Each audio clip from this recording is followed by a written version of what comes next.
Hey everyone, my name is Guus, that's G-U-U-S, and you guessed it already, it's go time. With today 5 hidden features or tips and tricks surrounding this tiny action camera, the Insta360 GO. Now I did my best to make these tips as unique as possible because of course there's a lot of videos surrounding tips and tricks for the Insta360 GO out there on the internet. So I hope to learn you something new in this video. But without further ado, let's get started with the first tip, and that is quick capture FPV mode. So I'm sure you're familiar with the quick capture capabilities of this camera. By just pressing the button, you can record immediately, but it's only in time warp, slow motion, or regular video mode, and only up to 1 minute in that regular video mode.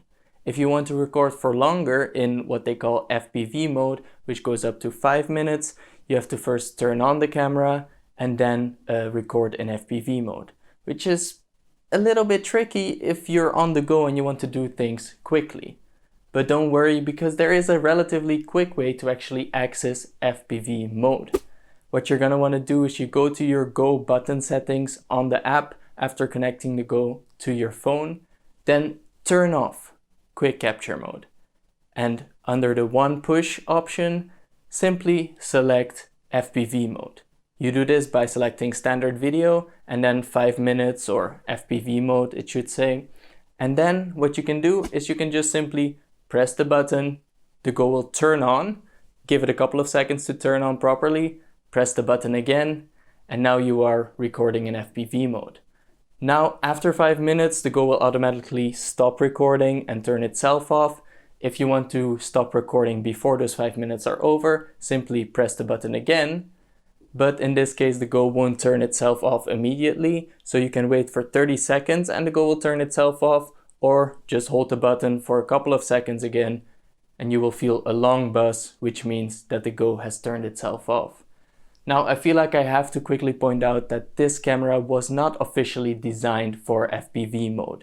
It was only added later because the FPV community requested for it, so Insta360 added it to the options. Now, recording in FPV mode is because of that not optimal for this camera, so the camera might overheat, you might run out of battery quicker, and in each of these two cases, the Go might stop recording before the 5 minutes are over. Now, when I first got the Go, or when I was about to get the Go, I should say, I thought I was really gonna depend on this FPV mode, because 1 minute couldn't be enough, right? But I've actually found out that 1 minute is quite a lot of time already, and you can capture quite a lot of things in just 60 seconds already. So don't focus too much on FPV mode, because you might not need it as much as you think you do. Now, in case you are planning to make vlogs with the Insta360 GO, it's good to manage your expectations, and I made a specific video on this, trying to use the Insta360 GO for making running vlogs, so be sure to check it out up there in case that's your plan with the Insta360 GO. But that's it for the first tip. Let's move on to tip number 2, and that is to be creative with the Insta360 GO accessories that come included in the box. You see, this is all that comes with the Go in the box. This one not, but I'll use it in just a quick second. So there's a lot of options already, and Insta360 gives you a bunch of intended uses for these accessories. But don't worry, you can also be creative with these accessories and get even cooler shots than Insta360 might have intended. So a really simple one uses the magic pendant. Normally you're supposed to hang this one around your neck under your shirt, and then when you get out the camera, you can put it on top of your shirt, on it, and then it remains stuck to there, and you can just carry it around like this. But what I've done before, and what I thought was a really fun shot to get, is give this pendant to the person walking in front of you. Let them hang it around their head in the opposite way, so with the pendant towards the back, clip the camera on, and then record you walking towards them while they are also walking away from you, if that makes sense. Well, here's a little bit of a video It's maybe not the intended use, but it's a use and it's a creative one. Furthermore, you can see that some of these accessories actually have a little screw thread on them. The stand as well as this pivot mount right here. And what I tend to use this pivot mount for is I take another accessory that doesn't come with the Insta360 GO, namely this small little tripod, and I screw it right in there because this thread is kind of the universal camera accessory thread.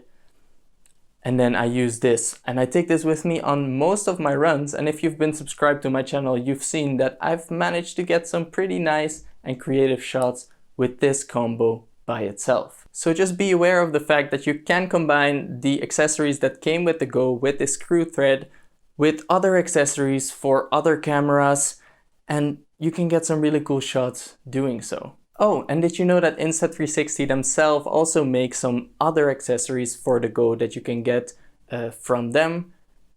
Maybe you want to check them out. Be sure to check out the video I did on these accessories right up there in case you're interested. And then it's time to move on to tip number 3, and that is inferred slow motion footage. I barely use direct slow motion shooting on the Insta360 GO. Why? Because I think it's very limited, it's a very cropped angle, and the stabilization doesn't seem to work very well. But then how do I get shots like this? Well, it's actually very simple, because if you try to slow down normal footage from the Insta360 GO in the Insta360 GO app, it will actually try to generate and infer new frames to fill up the gaps that you get when slowing down the video. And dependent on the situation, this actually looks really, really good. So I've had many situations in which I shot in 25 frames per second wide angle and then slowed it down 4 times to get a 100 frames per second slow motion video that looked perfectly fine. I've actually found that you get the best results if you don't move too fast and if your subject is not moving parallel to the camera. Also, if you do record in 100 FPS slow motion directly from the Go, you can slow it down even further, and maybe you can even get a 200 FPS slow motion or a 400 FPS slow motion, depending on the situation. I've actually been thinking about making a video about this topic specifically, but I haven't gotten around to it yet, so let me know in the comments if you would like to see that video. But that's that tip, so let's move on to tip number 4. And that is even better Flowstate stabilization using linear mode. If you own the Insta360 GO or any other Insta360 product for that matter, I'm sure you're familiar with their Flowstate stabilization algorithm. It generates some really nice stabilized video, but sometimes in wide angle, it can still be a little too shaky for my liking. So you can imagine how surprised and amazed I was when I found out that by cropping in further and using linear mode, you give the algorithm more space to work with and the stabilization improves even more. Now I can understand it's a little bit of a trade-off going from 1080p to something in between 720 and 1080p, but on the other hand, you go from shaky video or slightly shaky video to super stabilized video. And if you plan to use the Insta360 GO for sports, be sure to check out my runner's review of the Insta360 GO. In this video, I also have a stabilization test while running, so that might be really helpful. Do keep in mind though that I didn't know about the even improved stabilization using linear mode at this moment. But moving on to the last tip, tip number 5, and that is all about the extra recording modes you get when controlling the Insta360 GO with your phone. By using the Insta360 GO by itself, you get access to normal recording, slow motion, and hyperlapses. But did you know that by connecting this camera to your phone, you can get access to 2 more recording modes? The first one is interval recording, which will allow you to record a 15 or 30-second video every time an interval has passed. And this interval length is also configurable, so you can set it to record every minute up to every day, 24-hour intervals. So of course there's a lot of versatility here, and you can just let your creativity do its thing, right? And then finally, there's static time lapses. So if you're familiar with the hyperlapses you can shoot with the Go, a static time lapse is kind of a version of this, but you're supposed to just set the Go somewhere or hang it somewhere and then let it do its thing. But in exchange for this, you do get a lot of versatility and very long recording lengths. So you can record a frame of your video every 15 seconds and then record for up to an hour. Or you can even record a frame every 2 minutes and record for up to 8 hours. And of course, there's a bunch of flexibility in between. So using that, you can get some really cool time lapses like the one I'm showing you right now of the beautiful Swedish winter sunset. I promise I'm gonna do this again in the summer and actually show you sun, but in winter the sun just doesn't show itself too often, so I'm sorry for that, I guess. Also, one final little tip: if you plan to record in either time-lapse or interval mode, be sure to charge the Go's battery properly in advance, because you are gonna leave it out of its case for quite a long time and you don't want it to run out of battery. Boom, and that's it for this video.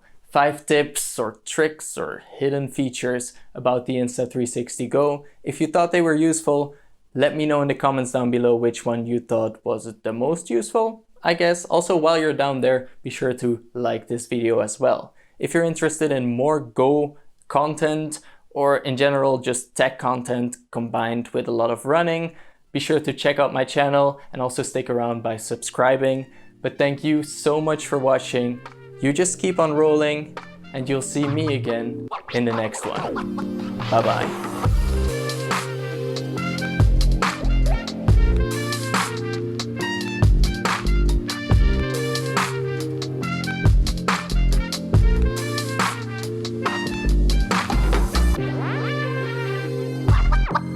Oh.